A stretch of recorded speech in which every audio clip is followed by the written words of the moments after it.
It's exactly what it is. How's mine? He's doing very well. He's at the Parks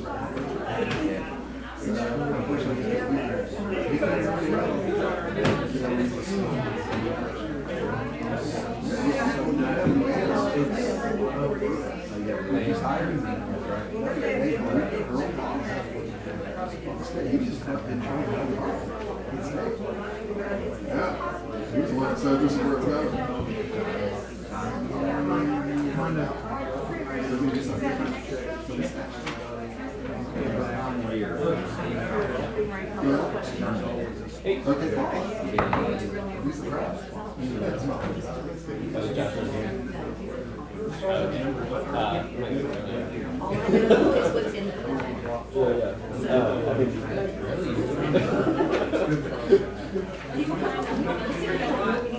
it's in the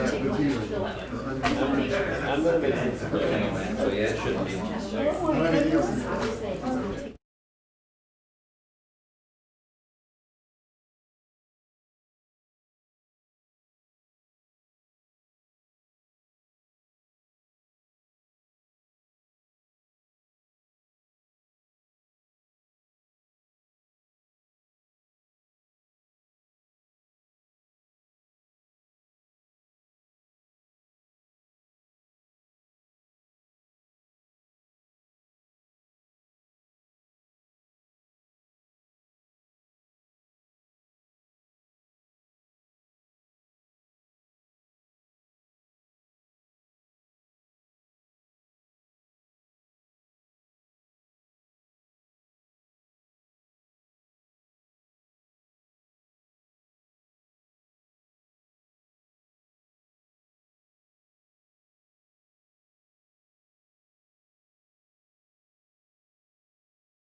Still from where it's that cold they had on the cough. I tell you, it takes 3 or 4 weeks to get over. All right, we'll wait for Josh to get back in here.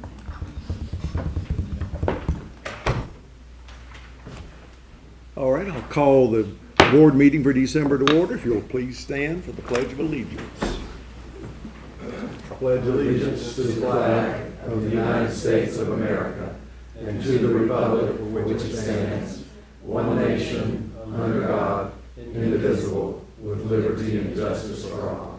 You'll remain standing for a moment of silence and remember the season that we're in, Christmas.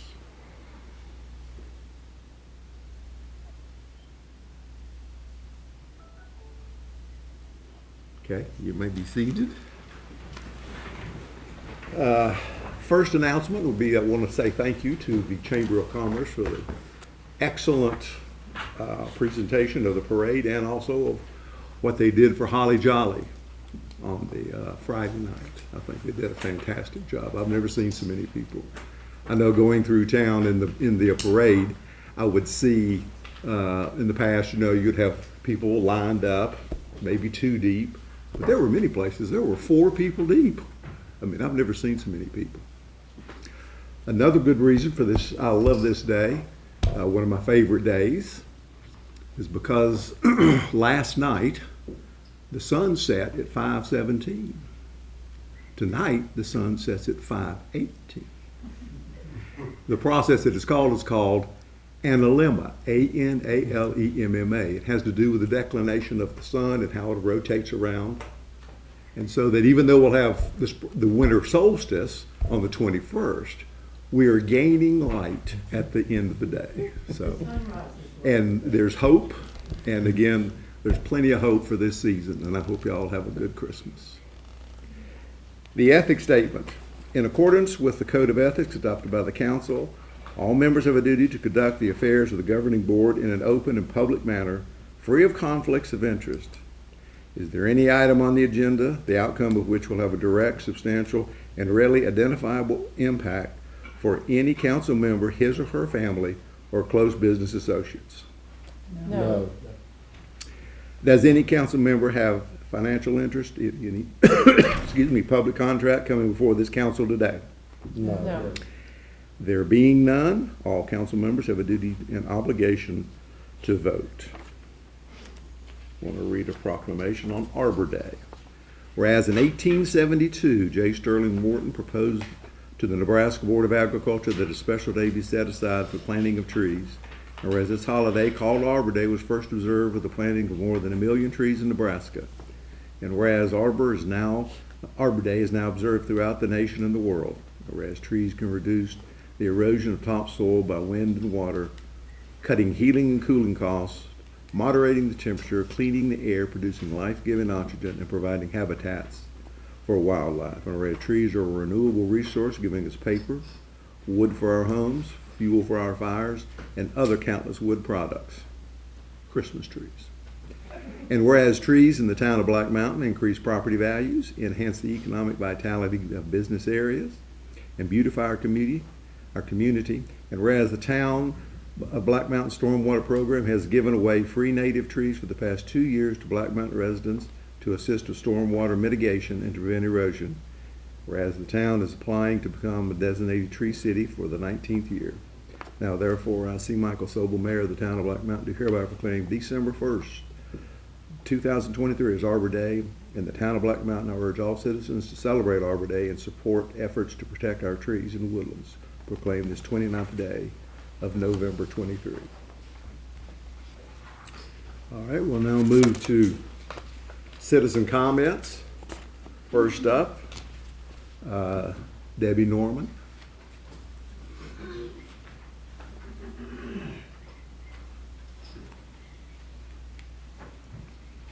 Thank you. 230 Norfolk Boulevard, Black Mountain. And keep in mind 3 minutes. Okay, thank you. Over 50% of our town population is 60 years and older, with 80 and older being the fastest growing segment of Black Mountain. One of the important resources the Lakeview Senior Center provides is low-cost lunches during the week. For some, these meals are their main source of nutrition. For all, it is an important source of social interaction. Before COVID, the center served about 45 meals a day. Since COVID, that number has exploded to 65 meals a day, and each month the number increases. Many of our seniors cannot access this important resource because of the dangerous parking situation. This is especially true when the pool is open. When the parking lot in the front of the center is full, participants must decide between leaving altogether or attempting to park in the lot by the tennis courts. For many less mobile seniors, parking in locations such as this is extremely dangerous. The path to the center is uneven, has inclines, and the entire trek is a fall hazard. We are requesting 22 parking spaces in the front lot be labeled reserved for senior center participants Monday through Friday, 9 a.m. to 1 p.m. We are not asking this as a matter of convenience. This is a major safety issue. Already we have had seniors who have stumbled, some who have fallen, and at least one senior now has permanent nerve damage from a fall. It is only a matter of time before someone dies from fall injuries. We are asking for 20 hours a week of reserved parking, 20 hours a week to ensure senior safety, 20 hours a week to prevent needless falls and permanent damage, and even death.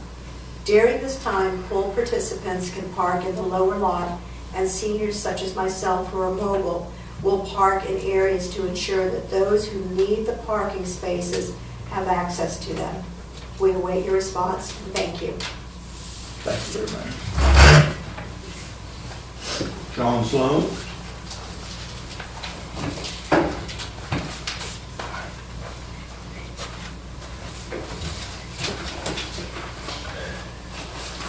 Good evening, I'm Sean Sloan. I reside at 115 3rd Street in Black Mountain. Thank you for the opportunity to speak to you.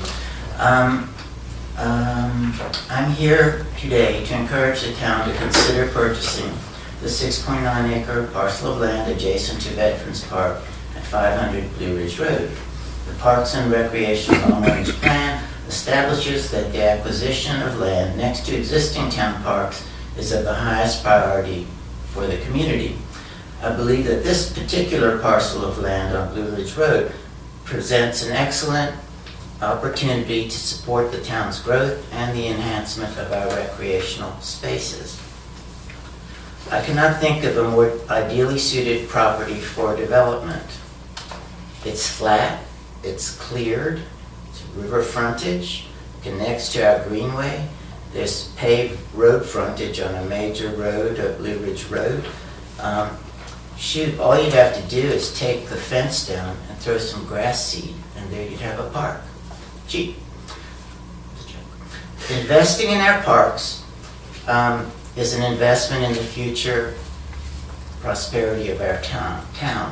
When families plan vacations, a town's recreational facilities play a significant role in their decision-making process. Failing to make park enhancements and improvements divert tourism dollars to more appealing communities. With your commitment and creativity, I am confident that the town will find the means to acquire this property. Given our blessings, all the good things of the financial stability of our community, and the key value of this piece of property next to our existing property, if we can't put together a deal to acquire this property, and it's of the highest priority for the plans that we have for the town and the growth for the town, then when are we ever going to have the means to do that? I know there's not money in the bank, but let's get creative and really explore other means of funding besides that. Thank you for your time. Thank you, John. Jim Snyder.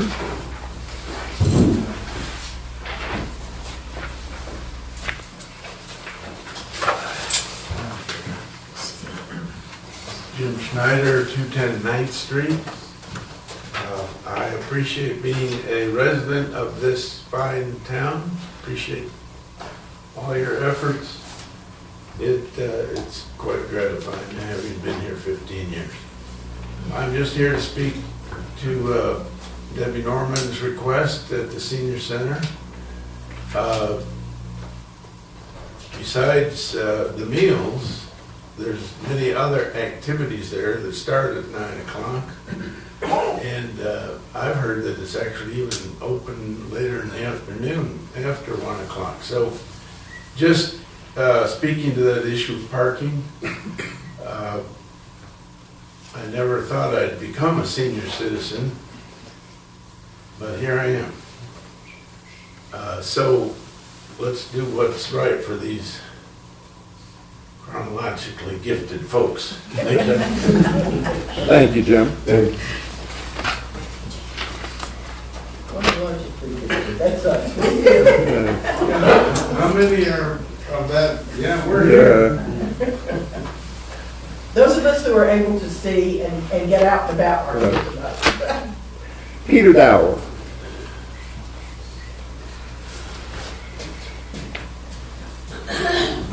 Thank you, my name is Peter Dawes, Oh, 49 Sunset Drive.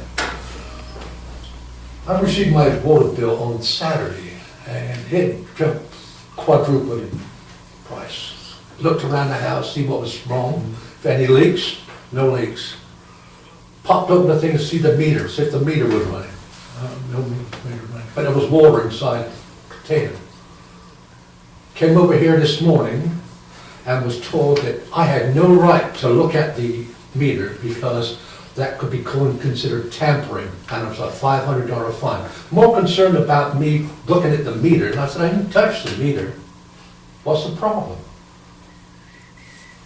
The other problem is that the shut-off key to my house is next to the water meter. So if anything bursts in the house, I can't do it. She said, you cannot touch the lid on this metal grating thing that you cover it up. Anyway, she kept insisting that I should watch myself, otherwise I could be charged $500 for tampering. Looking at the meter, unbelievable. Anyway, the man showed up, I went over there at 9 o'clock this morning. The man from the water company came up and they said, the leak is on our side, not on your side, don't worry about it. I said, well, I do worry about it because I was confronted very, very rudely. I said, try to do my job. I don't know if you ever had water damage in your house because of a burst pipe or anything, but it's pretty bad, pretty horrendous. That's one topic. The other problem is that there's no striping in the roads anymore. You notice that? Nobody knows which side of the road you're on. Under North Carolina laws, each person involved in an accident is responsible, partially responsible. So that makes you responsible because you don't bother to line the road. When I asked somebody from Public Works, they said, we don't have enough money for the paint. That's a pretty feeble excuse, not stripe the roads. Public safety is very important. Wouldn't you agree? No. Well, obviously not. Coming over the rise of a hill, coming up Sunset Drive off of number 9, where the road is coming up there. There's a road. The state owns part of it, so they stripe the road. But then it comes to a dead stop at the top where the state leaves off and where Black Mountain's supposed to continue. No striping, nothing. And the fastest growing industry, I think, in Black Mountain right now is bed and breakfast, B&R, whatever they call that thing, you know, where you sign up. People who come from Florida are used to having a stripe where they could follow her. These people don't know which way they're going.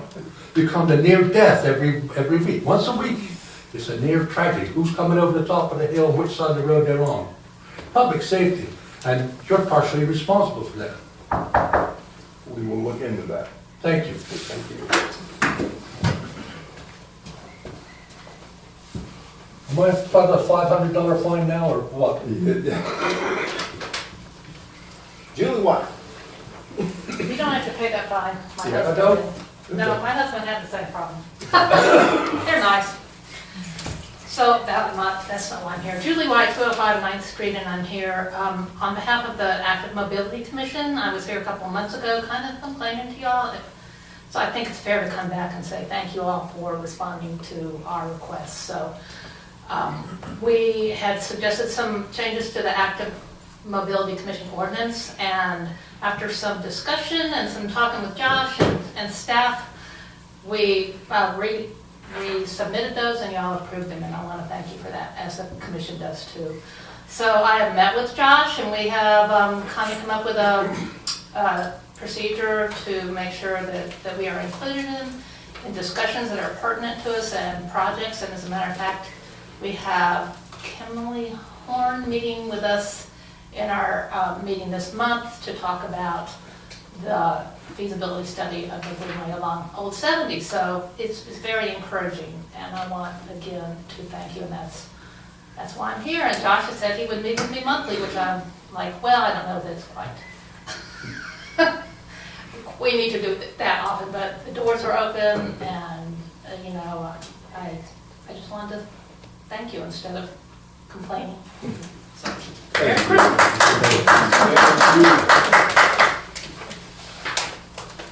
All right, communications from staff. We have none this month, Mr. Mayor. Okay.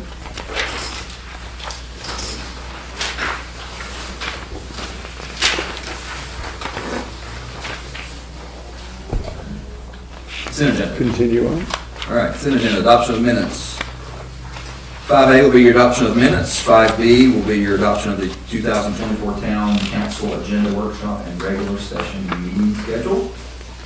Item 5C is the adoption of the 2024 Town Holiday Schedule.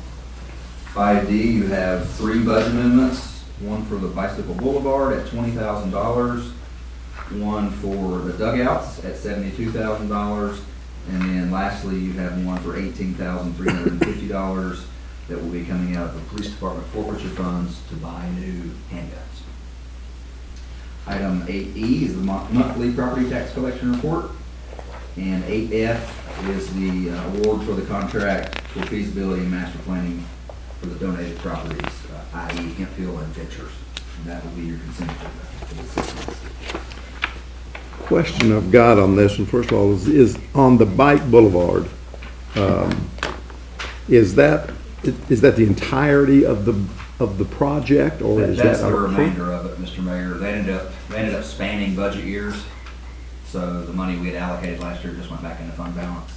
So is this $20,000 that you're asking the board to approve, did we get a grant on that, or is that coming out of our budget? No, that was all our funds. And this is the last of it to finish it. So the entire project was paid for by the town, some $40,000. That's correct. Okay.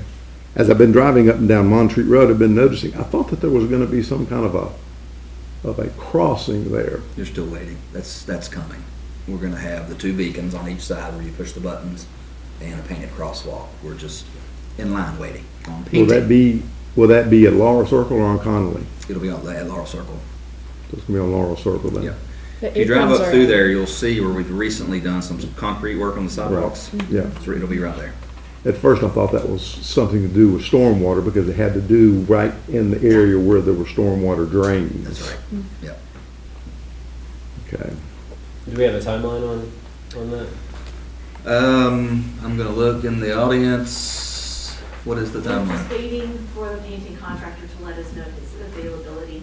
So we have the beacons, right? The beacons we've had for months, Okay. but we had to wait for concrete for a long time, and now I've got that. So Okay. beacons have to be the last thing. Well, I hope that with the beacons that it will encourage more use because Absolutely. I have seen no one using the Bike Boulevard. I use it several times a week. No. I have to drive on it frequently, and I have seen people using it. Also, Can I? No. interject now? No, They don't allow us to come in. can't. One question I've got on the monthly property tax collection. How does that compare to last year's? We weren't doing this last year, so I can't comment on that, Mr. Mayor. Wasn't there was a figure in there. I was trying to see if I come up with what the figure that was presented. Like, we billed this year like at 5,148,148. Right? What was the figure last year that we billed? Oh, I'd have to go back and look in the budget. Around 4.6 or 4.7 million, I think, roughly. Okay, could you please get me that figure then?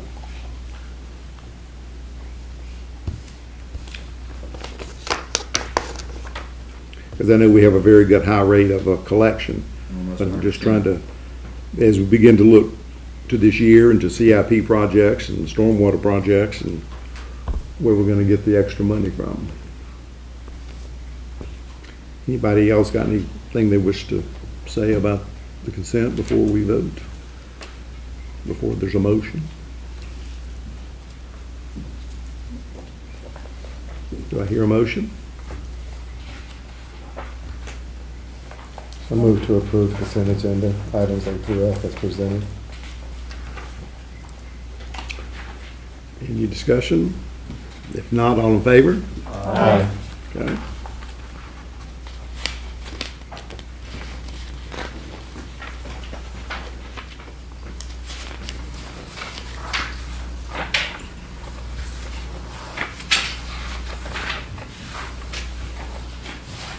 We have no public hearings Hearing. for this meeting. No citizen comments again. And we don't have any citizen comment that signed up, so we'll go to unfinished business. I'd like to welcome Mr. Jim Ford, McGill and Associates. Talk about Parks and Rec master plan.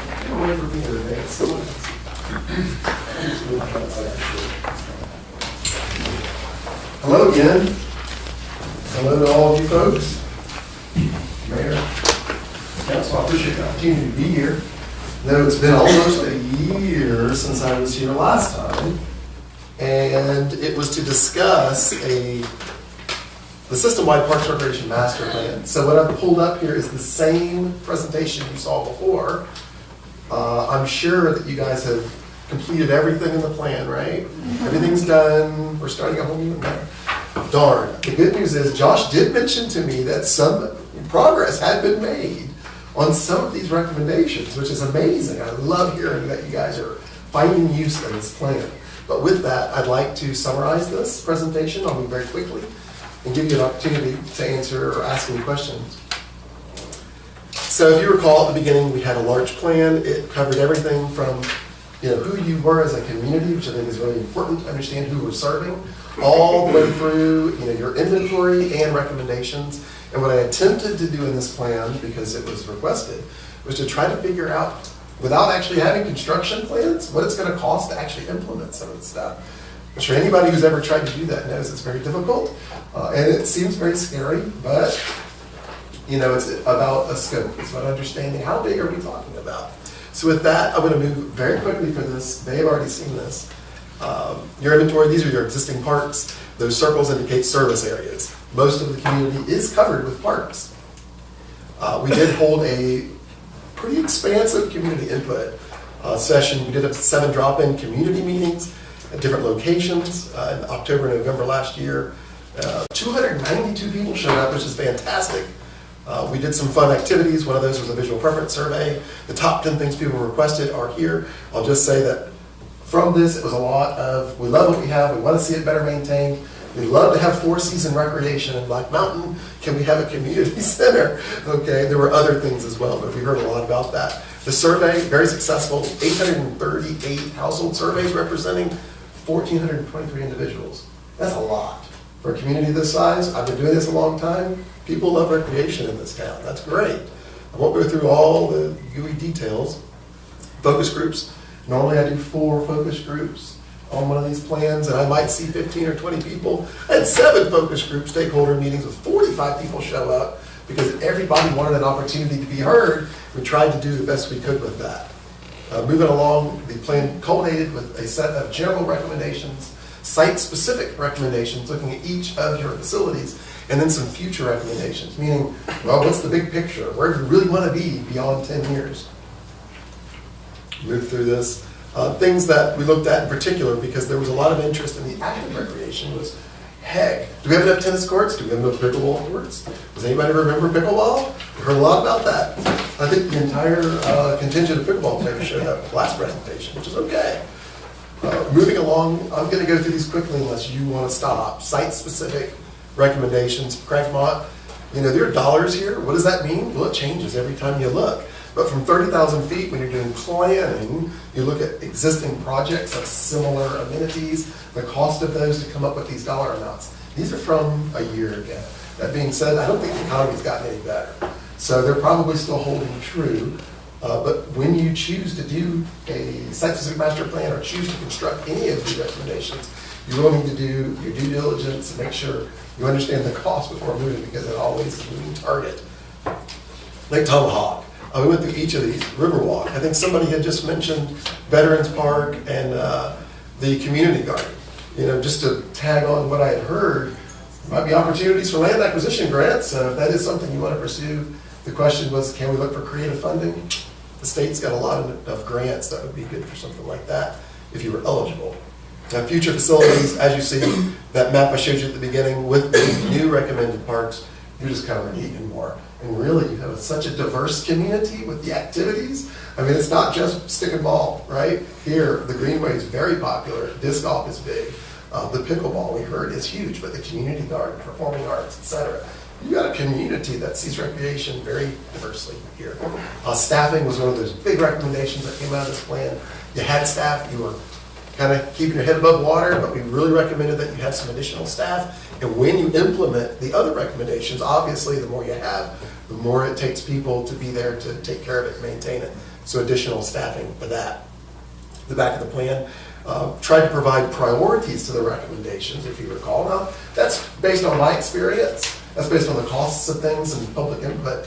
So that can change a bit. But we did provide a number of detailed recommendations moving through the first 5 years and then beyond that. That 10-year scope, I think I heard somebody mention the Hemphill property, which at the time was, hey, somebody donated it. What's it going to be? It sounds like that's moving along, so I'm really proud to hear that. There were other properties as well, expanding the recreational properties in that area, but connectivity was the big thing. How do you connect them all? And I hope that remains a priority for you folks. The community center. I'm not naming any names, but that was one of the most popular things that people wanted, was four-season recreation, classrooms, senior services, teen activities, etc. Where do we do it? Community center. With that, just a look at some of those scary numbers, because like I said back then, and I'll say it again now, I'd rather scare you now than later. These things do have dollars associated with them, but we only live once. Let's do it right. Total big number. Somebody had mentioned before, well, yeah, but in government, when you add up all your projects, they're always going to be big numbers. There are ways to mitigate costs, and costs can go up. So with that, at least you have an idea now of what it is you need, what people asked for, and kind of a wag at what those might cost. And with that, I know it was really quick, but if you have questions, I'd love to take them.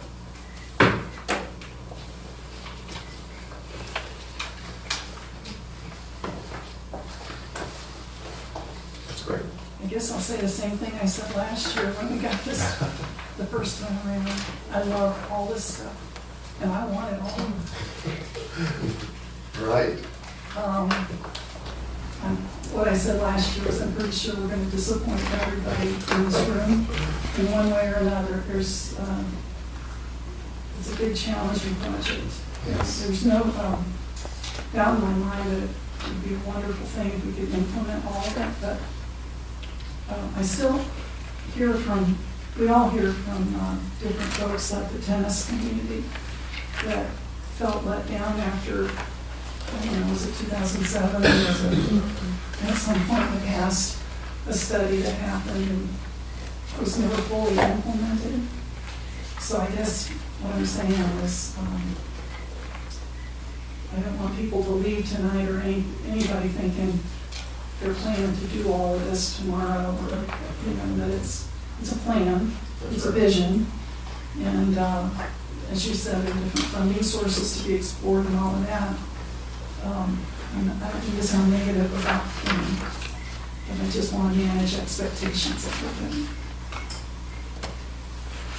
I think you mentioned this as well, but what is kind of great about the timing of this plan being rolled out and us continue to have some ARPA funds available is that we were able to pretty quickly move on some maintenance projects, and especially around Cragmont Park and Tomahawk with the playground, which we'll be discussing in a little bit as well.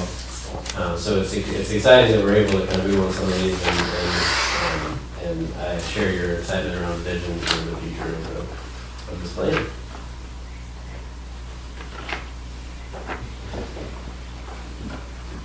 I think that's why we chose the word accept as opposed to adopt, Exactly. just to be clear. One thing to remember when you go for funding, for instance, like that land acquisition grant I just mentioned, or other part of LTV grants, et cetera, your plan does need to officially be adopted, but it should also come with a disclaimer. Adoption doesn't mean you're promising to do everything in a plan, like you mentioned. It is just a plan. But there's two ways to do things. It's either planned or not. And so planned is always the better. An adopted plan simply says that you've done your due diligence. You've asked the public for their input, and that you put everything in one place so that as faces change and leadership changes, the staff has a consistent guide to help keep that vision pointing in the right direction for the next 10, 20 years. Do you think the term adopted versus accepted is? Makes a difference. Okay. We should change that. And when it's done, I'd like to be able to put adopted on this and send a PDF back to Josh and say, when you go to your grants, that's what you need. Thanks for clarifying that. It's very important for grant funding, but it's right. So in this motion, should we go ahead and say adopt it so that it says? Yes, yes. So we amend it? Are you making a motion with the change? Make a motion that we adopt the comprehensive master plan as presented, or as amended, to say adopt has been accepted. Any more discussion? If not, we'll vote. All in favor? Aye. Opposed? Very good. Thank you. Forward, very I good. didn't mean to be the wet blanket, by the way. I didn't mean to be the wet blanket.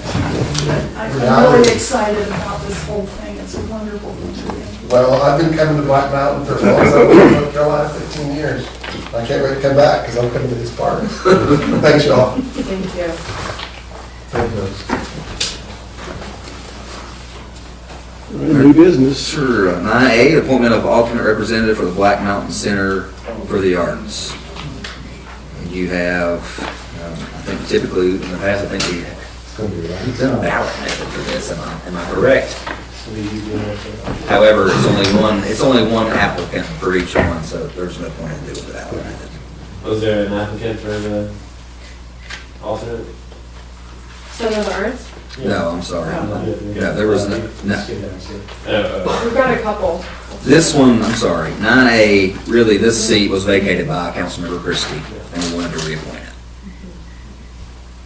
I move to appoint Councilmember Stone to be our alternate representative to the Black Mountain Center for the Arts. Any discussion? Any other nominations? If not, all in favor? Aye. Okay, very good. 9B is appointment to the Asheville Buncombe Riverfront Commission. This is a newer appointment that we've never done. I think historically this has been the Riverfront Commission and River Arts District. Now they've changed some bylaws and they're wanting to look at it more regionally on water quality. And they really want a member from Black Mountain. So what you have here, it could be a council member, it could be a citizen, it could be a staff member. I would recommend that we appoint Ann Phillip, who is our stormwater administrator. This is right up her alley, and it's what she does 40 hours a week is water quality. So, Well, I'm delighted that they know Black Mountain exists and invited us. So that's awesome. we're turning the corner now. We're turning the corner, yeah.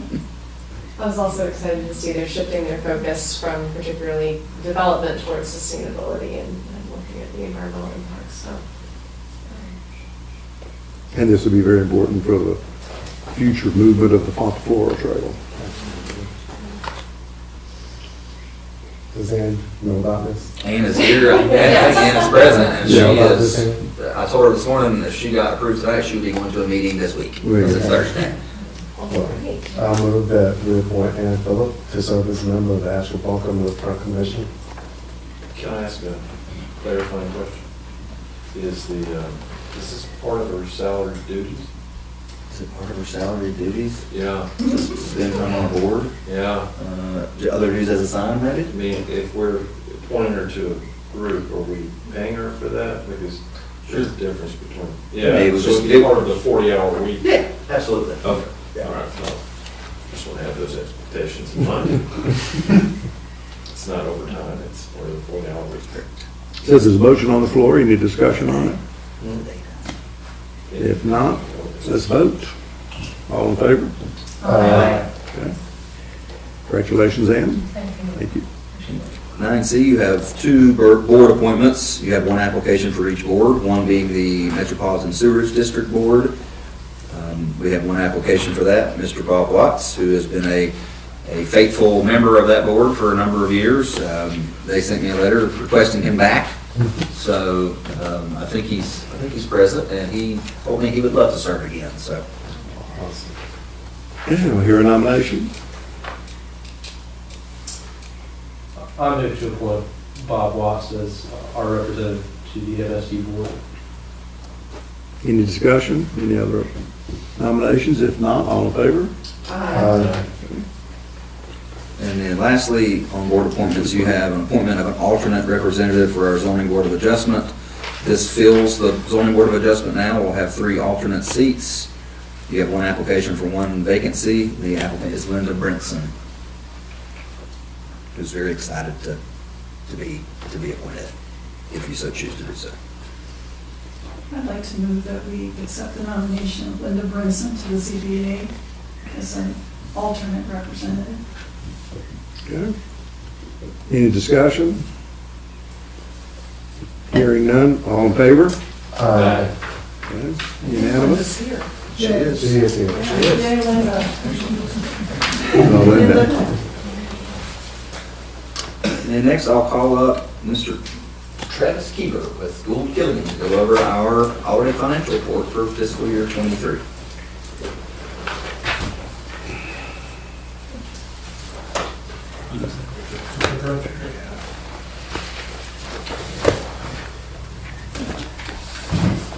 Hey, good evening, everybody. We today have completed the FY23 audited financial statements for the town. If you remember, I was just here about 4 months ago presenting the FY22 statements. So to start off just by complimenting the finance director, Tammy, and all the staff for the hard work and pulling the numbers together to just almost get in under the LGC's deadline of December 1st. Didn't quite make it, but we were really close, and I'm sure we'll get there for FY24. Of course, we talked a lot the last time about the issues involved with implementing a new system. This is kind of the second year of that 2-year difficult period. And I think it went much better this year than last time as far as just getting the kinks worked out of the new system and things like that. So we'll just keep moving forward. But the statements that we issued include 3 reports within the statements. The first one is a report on the town's financial statements. We issued an unmodified opinion on the June 30, 2023 financial statements of the town. This means that we believe the financial statements are fairly stated in accordance with generally accepted accounting principles. We also, in FY23, had to perform a single audit over the ARPA funds expended by the town. We issued a clean opinion on the town's compliance with the significant terms of that funding. Of course, the ARPA funding you all received over the past couple of years, it was recognized in FY23 using the revenue replacement option as the federal government made it known. Travis, can I ask you to explain to council really what the single audit means? Because that's something that I don't think we've been familiar with here. Yeah, It's different. yeah, you guys may not have had one in a couple of years. A single audit is essentially when you get grant funding that's above a certain threshold. The federal and or state government, federal government in this case, asked us to take a little closer look at it So it's a single audit, as in you perform essentially a full audit over a single program. In this case, the ARPA funding, which I think was about $2.6 million, is that number right? So anyway, that was all recognized and expended during FY23. Do you know, do you know by offhand what that threshold is? It is for a federal single audit, it's $750,000, and for a state single audit, it's $500,000. Okay, thank you. We also, as part of governmental auditing standards, have to report on the town's internal controls over financial reporting. Now, keep in mind, we don't perform a full audit of internal controls. We only review the most significant controls to the town's financial reporting. We do this several ways. We test a sample of expenditures to make sure things like purchase order policies are followed, the expenditures are approved by authorized individuals, and the budgetary authority exists for a given transaction. We make sure invoices are coded to the correct budget codes. We test a sample of payroll transactions to make sure that employees that get paid are actual employees of the town, and that they're being paid at an approved rate. We conduct walkthroughs with key personnel in the finance department, utility billing department, other key cash handling departments, and ensure that a system of checks and balances appear to be in place as it relates to controls over the town's financial information. We did report 2 material weaknesses in internal control over financial reporting that were similar to the ones we reported over FY22. Of course, we completed that audit most of the way through FY23. So I think in FY24 we've got enough of that year left to put corrections in place where hopefully these won't show up again next year. Please go into that a little bit further, because this is the second year that this has happened. Yeah. And so what controls are you speaking specifically of that could go ahead and eliminate this? Yeah, we'll get to that on this slide. It's kind of rolled in with this. So kind of in combination with the findings that we note, the Local Government Commission requires that we report certain things to them now. They started this a couple of years ago. They're called financial performance indicators of concern. It's kind of exactly what they say. They've set a few benchmarks, and if you don't hit the benchmarks, or if you trip whatever benchmark they put in place, then they require me to talk about it in a public meeting, which is what we're doing now. So you had essentially 4 financial performance indicators of concern. One was the audit not being submitted within 5 months and 1 day, which would be December 1st. At the end of the fiscal year, we'll submit it tomorrow, which is December 12th. So again, that is still technically has to be reported. Great improvement over last year, and I think we're well on the way to doing it, on time next year. I'll skip the second one for a second. The 2 findings I referenced before are the general ledger reconciliations and monthly close, and the bank reconciliations not being performed accurately. Those, both with slightly different wording, showed up the last time, and I believe after speaking with Tammy, those are a function of everything's happening with the system, getting new processes in place, new procedures in place. Not quite there yet on a couple of things, but I think we do have a plan to get there. That's what it sounded like. I mean, I'm just trying to, I don't need you to go into drill down into the minutia of it, but, it seemed like 2 years in a row would be a red flag that, something really needs to be implemented to make sure that this doesn't occur again. Yeah, well, I think the implementation process that we spoke about at the end of the FY22 audit, it was completed so late. You didn't really have time to effectively implement anything for FY23. We didn't present the FY23 audit until the FY22 audit, until FY23 was already over with. So the bad practices were still continuing on? Yeah, the stuff that needs to be corrected continued through the next year. And again, we're wrapping this one up, less than halfway through FY24, so there should be adequate time between now and June 30th to put in place the recommendations that we've made that I think Tammy agrees with and I think knows about. It's just a matter of... Could you make sure that we get a copy of those recommendations, please? We will, yes. They're issued as part of the report. Any more questions on that before I go any further? One other one on here, expenditures in excess of appropriation. There was one of those this year, down from 4 or 5 last year. We didn't deem it to be material to the financial statement, so it's not reportable from a governmental auditing standards point of view. But if we have any, even if we deem them to be immaterial, the LTC still wants to know about it, so that's why that one's on there. In this one there where it says the deficit fund balance, and it's talking about the fire department, the last sentence on there speaks of, this shortfall will be recouped in future years through transfers from other funds grant. Why would it take that long to go ahead and correct that? That's up to you all, how long it takes. As far as this So you'll give us some recommendations specific to that particular item there. Specific to that item, no, the recommendations is to do what you have to do to alleviate the deficit fund balance. By technicality, we're not allowed in North Carolina. So you should, so you should do whatever you have to do, whether that's transfer money from the general fund or whatever to alleviate the deficit. So that one's pretty straightforward to take care of. Well, I mean, the main reason I just bring it up because you had it in future years, and I would think that would need to be done post haste. Yeah, well, sooner's always better. There are reasons sometimes those things drag along, and you know, it's not our job to obligate you all to do anything, you know, with any sense of immediacy. But yeah, the sooner you take care of it, the better. Just a couple of stats on the general fund. This is a pie chart that shows the revenues for FY23. Of course, like many towns in North Carolina, probably all, ad valorem taxes makes up a big chunk of your revenue. For you all, it's 54%, a little over $5 million. Next biggest section is other taxes and licenses at $2.4 million. That's mostly sales tax that's in there.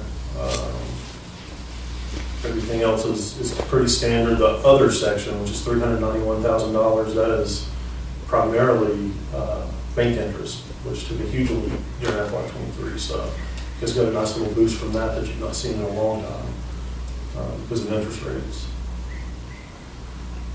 Same graph, just on the expenditure side. Again, public safety, number 1 in the general fund. That's pretty much all police department, $3.2 million. General government is second, which of course is your administrative functions at $1.7 million. Fund balance available. This chart shows a comparison of your total fund balance and your fund balance available. You can see there's an upward trend in both. General fund got a nice little bump in FY23 because of the ARPA funds we alluded to earlier. I think $2.6 million got recognized as revenue, transferred into the general fund. $500,000 of that was diverted to the water fund, so the general fund kind of got a net bump of about $2 million because of the ARPA fund. Fund balance available is a percentage of net expenditures. This is a metric that the state really likes to cover. It essentially takes the available fund balance, which is the gray line off of that slide, which is essentially, if you want to do a back of the napkin calculation on the difference, the available fund balance is your cash in the bank minus your payables, minus your accounts payable. That's what the state says you've got available to appropriate. So they like to know how much of that, how many, you know, what percentage of your budgeted expenditures annually do you have set aside an available fund balance. And again, Black Mountain is the blue line on there, so another upward trajectory. You got about 82-83%, so you've got about 10 months worth of budgeted expenditures in your available fund balance. Municipal average for the state's a little over 60%, so you compare really well with your peers in that regard. Let me go back to that, if you would, please. Yes. When we look at the fund balance, it is, we meaning the boards in the past, and this board has concurred with keeping a certain percentage, and therefore that's why that has been going up. But that would have gone up further had we gone ahead and included the fire department in our general fund. So I know the fire department was broken out of the general fund. It was. You know, there was some talk about the fact that we get the money from the county. But then again, we still could why wouldn't we want to have the fire department in the general fund? If I'm not mistaken, the fire department being reported separately is part of the terms of your agreement with the county to provide fire services in unincorporated areas that you contract with directly. Just those- The East Mountain Fire District, Yeah. is that right? Yeah, but that would just be that fund that we get from the county, not the entire fire department. I could see that if you broke that out Yeah. from the total fund, Mhm. then that's not to be considered in the general fund as part of this balance. But that if we went ahead and put the fire department back in there, because we service the town, and that is part of the. Yeah, I think when you get into that, you get into sort of then having to bifurcate the expenses between percentage of the expenses in the fire department that service the town versus those that service the unincorporated areas. And that may not be, you might not get much cost benefit from that. And just as an aside, the fire department has a deficit fund balance right now. So if you included the fire department, it would actually knock that number down a little bit. So just purely based on this metric, you're actually a little bit better off about the fire department being in there. But we're gonna have to go ahead and do that anyway, just go ahead and address the issue that you said there under stewardship. Yeah. Thanks. True. A couple of enterprise fund statistics. Of course, you've got two enterprise funds. This one just covers water and sewer fund. FY23 compared to FY22, your working capital, which is your current assets over your current liabilities, or current assets minus current liabilities, I'm sorry. It's 2.3 million versus 1.4 last year. Your unrestricted net position, which is sort of like the enterprise fund version of unassigned fund balance, went from 900,000 to 1.8. You continue to have operating income in the water and sewer fund, which is good. It means the rates are set high enough to produce enough income to set aside and make debt service payments or future capital needs, whatever you need to do. Your operating revenues of almost 2.6 million versus 2.4 last year. Cash flow from operating activities, again, is positive, same as the operating income is generating positive cash from the operation itself, which can then be used for debt service, capital expenditure, whatever. And then a net increase in cash of $800,000 versus about almost 200 last year. The difference there, again, as I mentioned earlier, is the $500,000 ARPA fund that went into the water fund. That's sitting in there. It's either sitting in cash or was used to pay for capital during the year. But either way, that's why your increase in cash was so much higher. I think that's all I've got. Yeah. If anybody's got any more questions, I'd be happy to take them. The financial statements are dated, will be dated today, December 12th, will be uploaded to the LGC tomorrow. Travis, do you mind mentioning to council about some of our back of napkin conversations about golf course and how that potentially could be in general fund? Yep. Yeah, we've talked about that a little bit.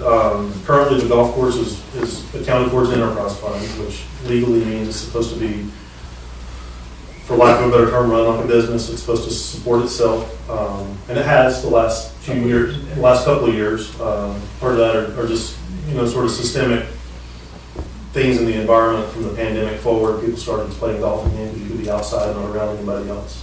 So that COVID was a good thing for golf courses, if nothing else. But for years before that, probably a decade or more, the golf course was losing money, needed to be subsidized by the general fund anyway. Places are starting to look at things like golf courses the same way they look at swimming pools as a service that the board deems to provide, like a culture and rec service. They acknowledge it's going to lose money and take some contribution to the town, from the town to pay for it, and they make the department of the general fund, just like a swimming pool or recreation courts or anything else we do. So I think Josh and I, we talked kind of at length before this audit about that. And so yeah, that's an option you guys have coming into the budget season, to not have to. That's another thing, one of these things we'll have to address if you start having losses, decreases in net position of enterprise funds. We'll have to start explaining to the LGC in future years. I had that the last couple of years. It might be good to get ahead of it before the golf course starts seeing those decreases again, which are probably inevitable. I think the increase was lower this year than it had been the last couple of years. You know, and I think, you know, from my concern, we all know there's capital that needs to be done at the golf course, and the only way to do that now is to take out debt in the golf course. And, you know, because it's not general fund, so if it's a general fund, it's gonna be easier to do that capital, if you will. That makes sense. Well, I mean, that's one way to do it. I mean, it doesn't have to be, you know, it would be easier, I think. The thing that concerns me on that, though, is the fact that if we have gone ahead and have been through these deficits in the past, this is back when I was married, back on the board, we never had anything from the LGC. No, you didn't. They weren't doing these financial performance indicators of concern at that time. That's a new oversight mechanism they've got. General Assembly starting to look at enterprise funds, are starting to look at money going from the general fund to an enterprise fund. They don't like seeing that anymore. They've made it almost illegal with electric utilities for things like that to happen. If you do it in a water and sewer fund, it makes you ineligible for grant funding, certain types of grant funding. So they're going in that direction of wanting to see if you've got an enterprise fund, make it truly self-sustaining, and if you can't, put it in the general fund. I just thought I'd be hard pressed to see a benefit of leaving it as an enterprise fund. Certainly an option you have, I just don't see a benefit of it. There are some tangible benefits to having it in the general fund. If we go ahead and move it into the general fund, then that means then that we're going to be going ahead and raising our fund balance then, because it's going to be subject to the 30-some% that we require. It would go into that calculation, yeah. But you guys are way over that 30% at the moment, so you've got a little wiggle room on that. But yeah, it would go into that. Whatever, general fund contribution had to be made to the golf course fund. Yeah. We'll kind of all be washed out in there, but. It looks like that if that fund increases and then we have to fund the golf course, that looks like a wash to me. On paper, it's a wash, for sure. Yeah. Okay. Yeah. It's purely an accounting mechanism to, like Josh said, makes the books look a little bit better, and it does make it a little easier to provide capital improvements. Currently, if you take out a loan on the golf course, in theory, you should be raising the rates high enough to cover the debt service. I don't know that you can sustain rates out there high enough to cover a whole lot of debt service. We've got a small one in there now, but not much. And transferring money from the general fund to cover some of those capital projects would be frowned upon, or? Frowned upon is a good way to put it, yeah. It's not illegal, it's not, they've not said you can't do it, they've not even said you shouldn't do it. But they have done that with other enterprise funds, and their trajectory is moving in that direction. And again, if you have losses in enterprise fund, you do have to report those, so, which is one more indication they're moving in that direction. Is there any advantage to keeping it in the enterprise fund? Not that I'm aware of. So when would a decision like that need to be made? Like, would you want to start on a new fiscal year? Yeah, probably as part of your budget process is when I would do it. There's no real benefit to doing it now. But when you start budget, this is not a red flag emergency. But when you start your new budget process, something to consider. So are you're suggesting this because of two things. Number one, the past experiences is the fact that they lost money. And so the LGC frowns on that. And they're frowning on it on enterprise funds. And then, but my question is, what about the water and sewer? We have the water and sewer. Mm-hmm. Yeah, your water and sewer funds easily self-sustaining. You're not requiring any general fund money to sustain the water and sewer fund right now. So the operative word is sustainability. Yeah, as long as self-sustaining. it's sustaining itself, an enterprise fund is sustaining itself, Yes, then everything is fine. correct. And you're able to do the needed upgrades. Yeah, well, that goes into sustainability, right? If you can't do the needed upgrades, then it's sustainable. Well, you just have to be able to finance the needed upgrades. Exactly. Yeah. Yeah. It's not that you have to have the money to pay for it all at the beginning. Any more questions, more comments? Thank you, this is really helpful information. Yeah, for sure. And Josh has my contact information. If any of you have any questions anytime, Thanks, don't hesitate to reach out. Thank you very much. Thank you. So, we need a motion to accept this annual financial report. I move to accept the audited financial report for FY '22. Any discussion? If not, all in favor? Aye. All right, pass unanimously.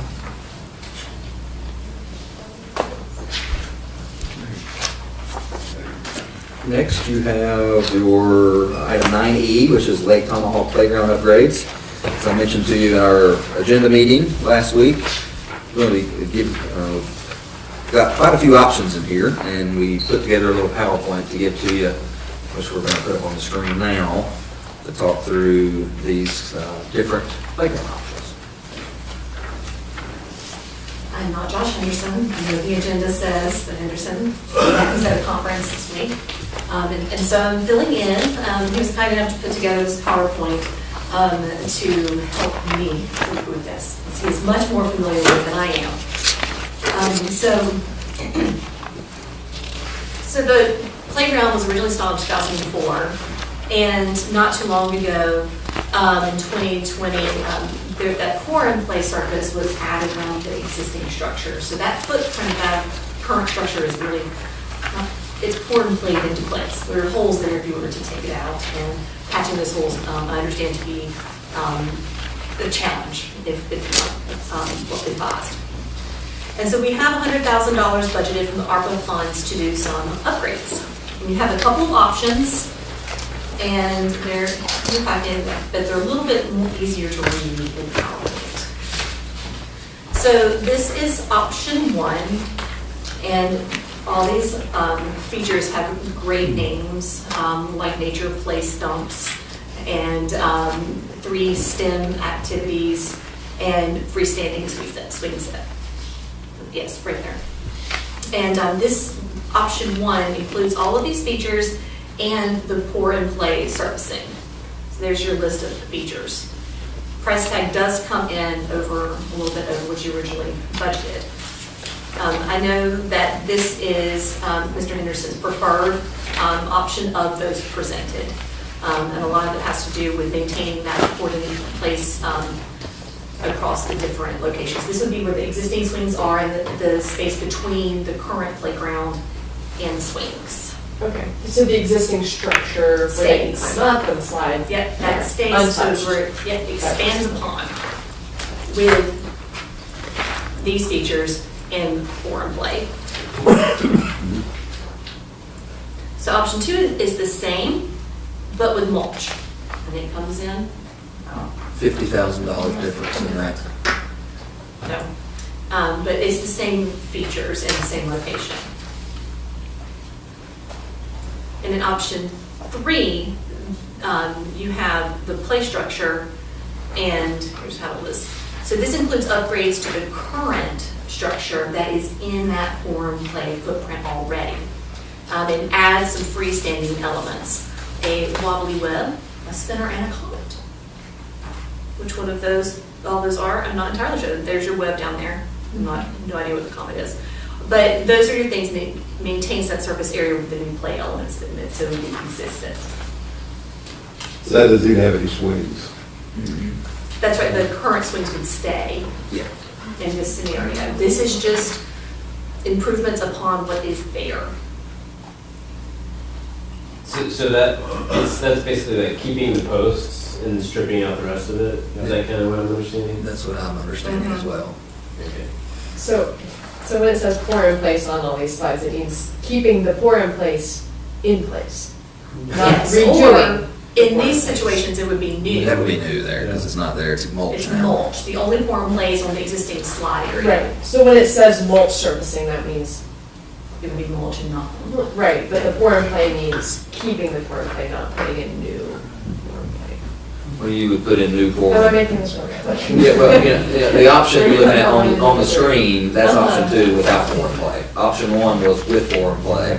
And then option 3, the pour and play gets added to the new elements when they It take is out. extended Yes. from where it is, but not ripping out No. what is already there. All these options were designed around effort to not take out the work of the 2020 Eagle Scout project. that was very intentional. Who paid for that? Who paid for that? Did they pay for that? They don't, they raise money and pay for it. Want me to give them a call? Yeah. Keep it. So option 4 includes the upgrades to the play structure so it's option 3, pour in place. Option 4, upgrades to the current structure, and then mulch for the new playland. So that's really the difference here. You have 2 combinations of features in different locations. One with mulch, one with pour and play, one with mulch, and one with pour and play. So Henderson is looking for a direction of which way you would like to go with these options. These are what we've had quoted out from the company, and working around with the size of the area to work with. And I understand Mr. Kane may have some thoughts about this. Of course I have lots of thoughts about most things. Spend a lot of time on the playground, a couple times a week probably.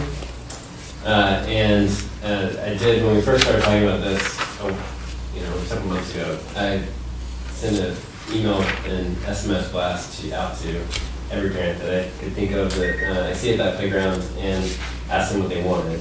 And we were able to incorporate some of those into these things. I appreciate Josh, both Joshes, I guess, for doing that. But what I think, two things, I guess.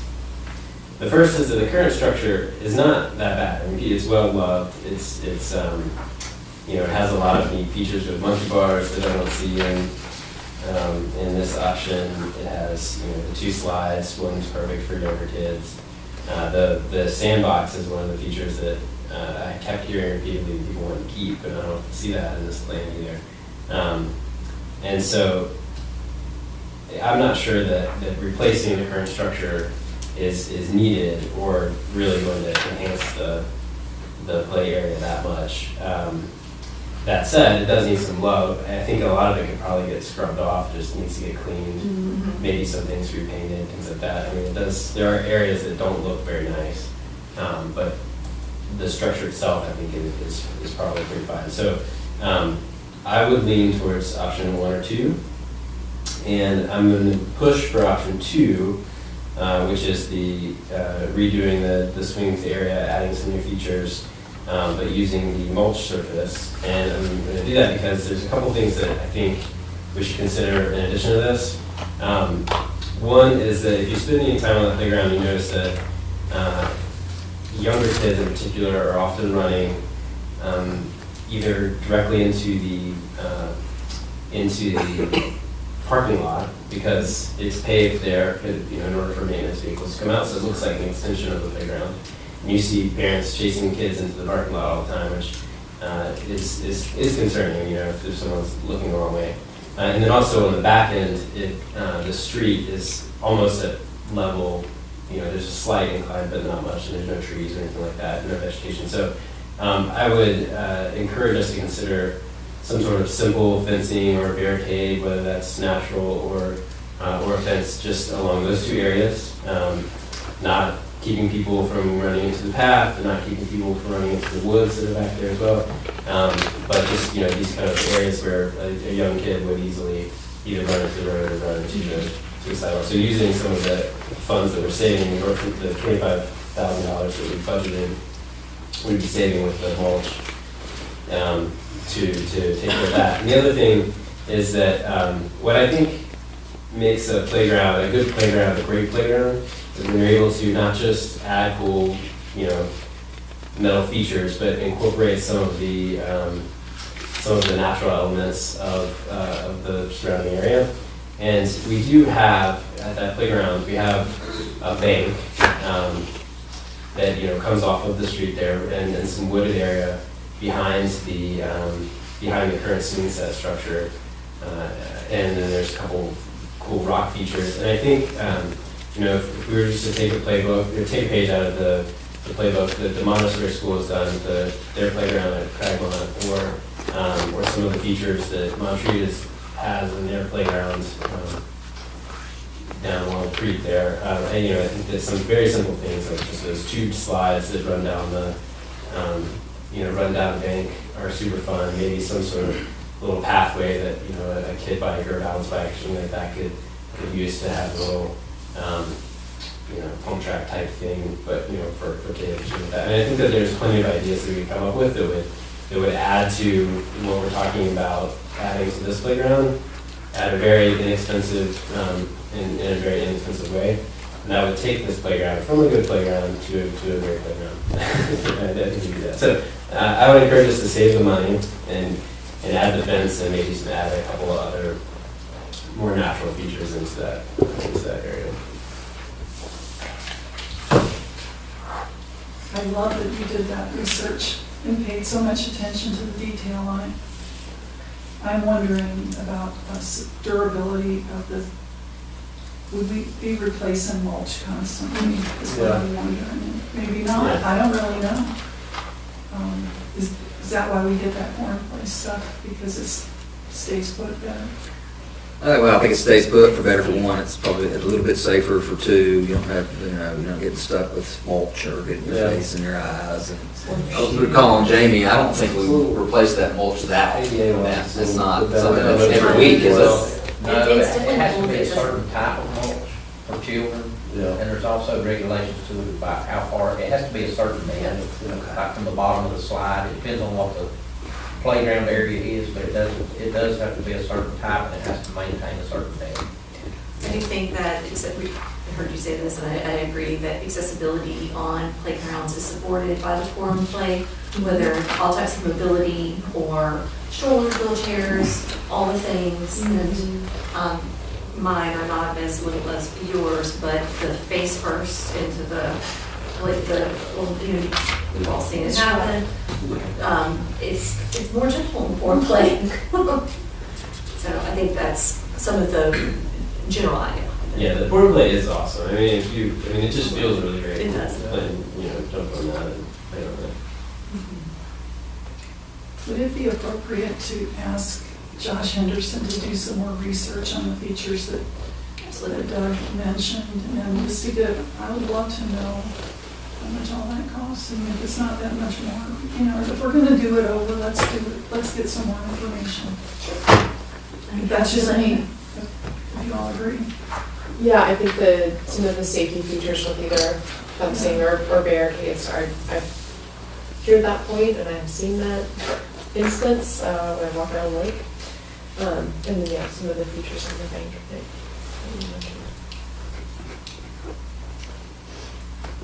Well, here, then just go ahead and send it back to Josh, let him come back. Come back with some more information on the other. Yeah, very good. Thank you, Jessica. And just hang out. Item F, under new business, traffic calming policy. So this is on here, I don't have any documentation with it, really to get some ideas from council on your pleasure on moving forward. Would you like us to look at drafting a traffic calming policy? You know, we get requests not daily, but monthly, maybe not quite monthly, but often, about speed bumps, speed tables, speed humps, just different types of traffic calming. And there's also other things we could do for traffic calming, but we have nothing in place that will tell us where and when that needs to happen. So the city of Ashland's gone strong with, you know, your speed tables, speed humps, and they work. And they're not adverse on emergency equipment. So, I mean, that's just a good way to put them around town, to slow speeders down. The question in my mind is priorities, because as soon as you start doing them, every street in town will want them. And eventually, maybe we could do that, but at some point, I think the staff needs guidance about what are the priorities. Right. I think that there are misconceptions generally because people don't work in transportation planning that traffic calming is achieved primarily through speed tables and things like this, when there are a lot of different ways to achieve it.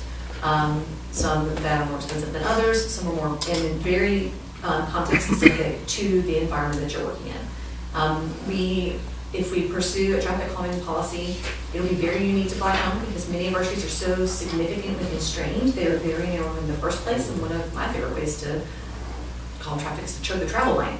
So there are a lot of visual cues you can do. None of this is cheap. None of it is easy to maintain. And so there are a lot of variables that get played into that, how you make these evaluations. Some cities utilize cost share programs. I don't advocate for that. It becomes a huge equity problem, in my opinion, where people with resources and businesses are able to utilize a higher level of service or a safer environment that is maybe not available to others. I think something else you might run into, and these are all bridges you can cross, but traffic calming on very small residential streets is not typical, in part because it makes up a huge percentage of the roads, but also because those roads already have very low speeds and are short and narrow in the first place. So traffic calming typically happens on your collector and arterial roads. So lots of things to think about. Lots of, it needs to be very quantitative ways to evaluate these. So it's done fairly. I was speaking with the fire chief. He had an idea earlier just about some of the department heads getting together and brainstorming, and at a minimum, what sort of limitations impact their work, to start feeding from the beginning, obviously. Worked with one of these before in a different city, and so it's definitely doable, but it will be ours, and it will be different. So copying and pasting from another city won't work. But I think we need to be realistic about how often it can be helpful, and who is asking for this, and what other things. Is it a law enforcement problem? Is it an environmental problem? What's the issue? So it's a very, I'm sure you're gonna be shocked that I'm saying this to you, very detailed and more complicated than you might think, and require a lot of work on our end, but we're happy to do it. We just need to know that that's where you kind of want us to start. Well, having heard from the Vance Avenue and Terry Estates people about their concerns, since it's going to be a chunk of our greenway going forward, and we're going to be encouraging people to walk and ride their bikes and be out of their cars a lot on that run. In my mind, I could justify saying that's where we start with speed bumps and whatever. If we're going to have to be selective about which roads get them. Any road we create a greenway on might be a place to start. I could even just send you some links to examples of how other cities can get a look and feel the different elements that are included in these types of plans, the types of infrastructure that you're dealing with, the different mechanisms you can consider, and just, let me know your thoughts. And I'm happy. I had a draft somewhere from a few years ago where we started, so we can gin something up, but it's going to take a lot of crafting once we get something on the page. That's really where the work with us will begin, and fine tuning it and getting it where you want. I think seeing some examples would be helpful to me. I'm also, trying to imagine what this would look like, right? And I think it's worth saying out loud. So this is talking about those physical additions to roads, but looking at, do we have parameters on, we're only going to consider roads that have a certain speed limit, a certain length of the road? Different types of traffic calming are better suited for different types of roads, different lengths, different travel speeds, different design criteria. So there are environments where filling the right of way with plants and letting the right of way grow up visually constrains the area, and people will drive slower. There's a lot of data on how you can do this. Landscaping is one of them.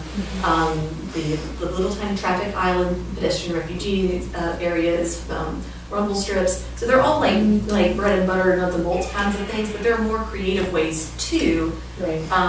And those may end up being something that are more appropriate given the physical environment we're already dealing with. So the policy would look to specify what kinds we would be open to considering, so that people, when a citizen comes to the town and says, hey, I think my road needs... You would think about it like a scoring rubric. Somebody would say, I have a problem. people on my road speed all the time, and essentially every traffic policy I've ever worked with, or traffic calming policy, you essentially do an in-house traffic study. And it's not an engineering study, it's where the traffic belongs. You're going to throw hoses out. You're going to see, you're going to find out if people are actually speeding. Sometimes it's a perceived problem, not an actual problem. So there's a lot of data gathering, a lot of analysis that goes into that, and the rubric dictates what the actual recommendation is going to be. It's not that you call the town manager and say, I need a speed bump, and you get a speed bump. It'll never work like that. So are these things that go on our capital improvement plan, I these think are expensive too, Potentially. I right? think last year I put in $15,000 and we ended up cutting it just to have some money to start considering some of these requests. And it depends entirely on the type of infrastructure you're talking about. Are these the speed bumps that you buy and install? Are they the concrete forms? Are they the holes? Are they rumble strips? Are they oak trees? There's so many different ways to think about it. But yeah, the frequency and the type is going to dictate how expensive it's going to be.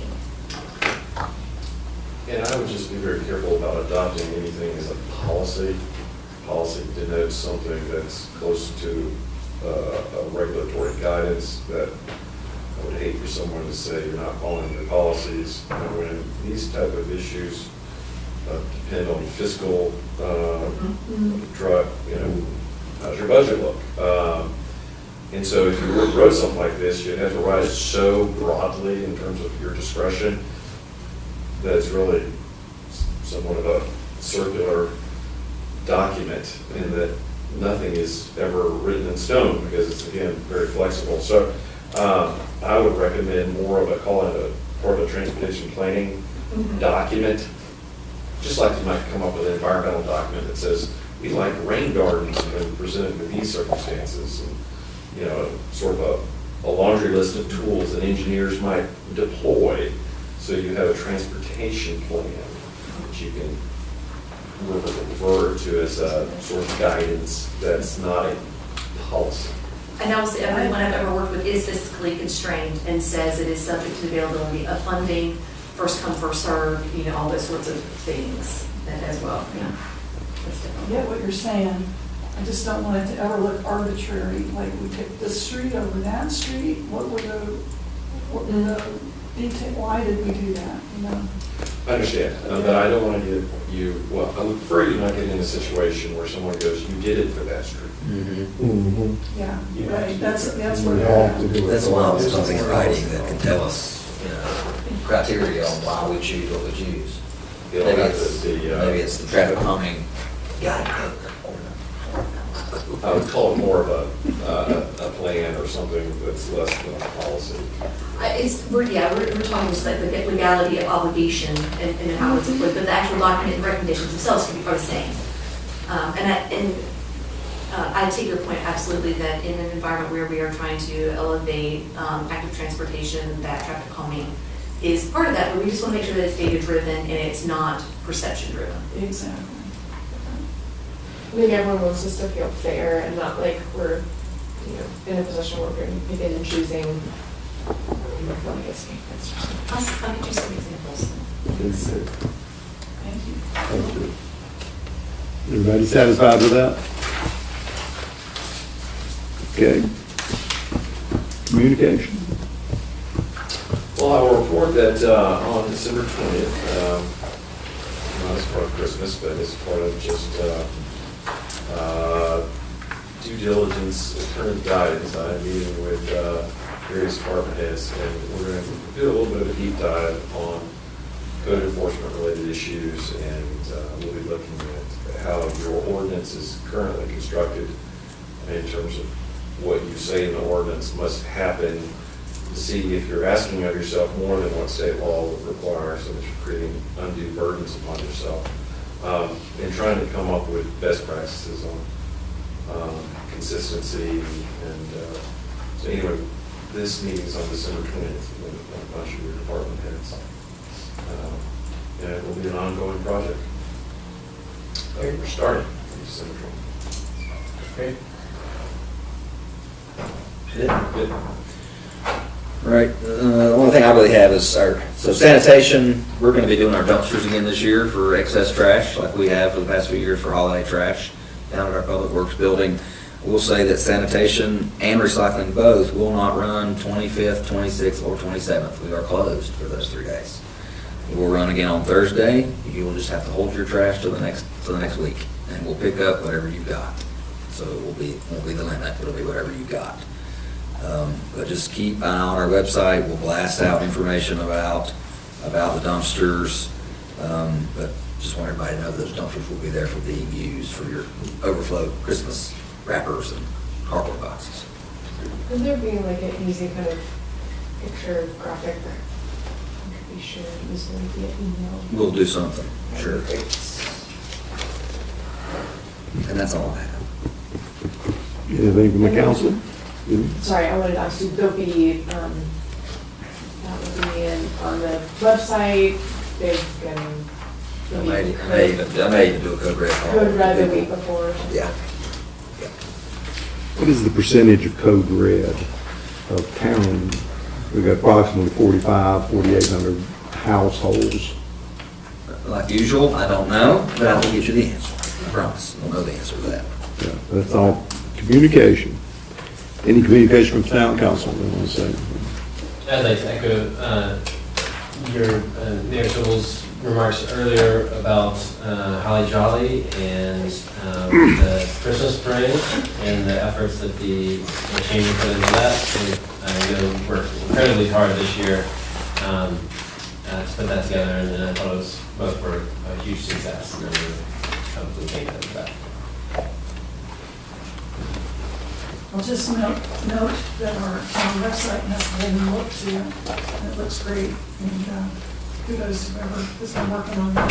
I know they continue to work on it. I like this, easier to find things.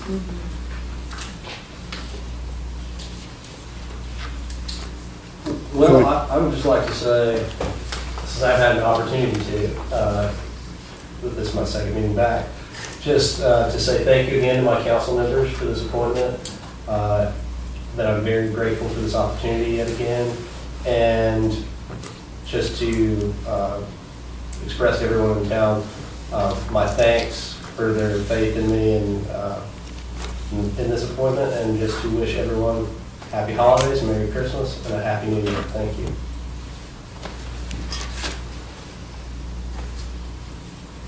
I'd like to express my thanks to the chamber also for Holly Jolly and the parade. I'm with the mayor. Seems like every year there's more and more people, and I love it. You did a really great job. Also, I'd like to wish everyone Merry Christmas and a Happy New Year. And with that, I will say Merry Christmas, and we need a motion to go into closed session. We're not doing closed session? We don't need it. Okay.